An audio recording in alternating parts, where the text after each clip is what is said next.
আমরা জুলাই সনদকে মানি, আমরা ওই প্রত্যেকটা দফাকেই সম্মান করি। আমি আগেও বলেছি যে জুলাই সনদের স্পিরিটটাকে আমরা আপলিফ্ট করব, একই সময় আমরা সংবিধানকেও রেসপেক্ট করবো। আমরা আমাদের মতো করে করব। মাননীয় প্রধানমন্ত্রী এটা আশ্বাস দিয়েছেন, স্বরাষ্ট্রমন্ত্রী দিয়েছেন, আইনমন্ত্রী দিয়েছেন।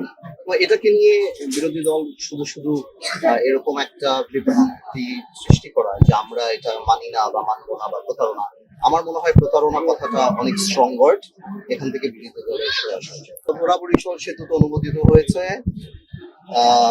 ভোলা বরিশাল সেতু আমরা আগে থেকেই আনঅফিশিয়ালিও কথা বলেছিলাম, পার্লামেন্টেও কথা বলেছি, ইনশাল্লাহ এটা হয়ে যাবে। সামনে সরকার নীতিগতভাবে সিদ্ধান্ত নিয়েছেন এবং সামনে খুব শীঘ্রই ইনশাল্লাহ একনেকের মিটিং এ এটা অ্যাপ্রুভ হবে। মেডিকেল কলেজের ব্যাপারটাও আমরা মোটামুটি সরকার অনুমোদন দিয়েছেন, মেডিকেল কলেজ হবেন এবং এটা মানে সবচেয়ে আনন্দ হবে ইনশাল্লাহ ভোলা সদরেই হবে। আমি এটা ডাবল কনফার্ম করেছি, ইনশাল্লাহ ভোলা সদরেই হবে। এবং আমরা চাই এটা এমন একটা জায়গাতে হোক যাতে 3-4টা ইউনিয়ন বেনিফিটেড হয়। বিকজ একটা মেডিকেল কলেজ হলে সেখানে ইনফ্রাস্ট্রাকচার ডেভেলপমেন্ট হবে, আরো অনেক কিছু হবে। তো আপাতত তো 42 দিনে এই দুটা অর্জন, এখন বাকি সামনে দেখা যাবে ইনশাল্লাহ।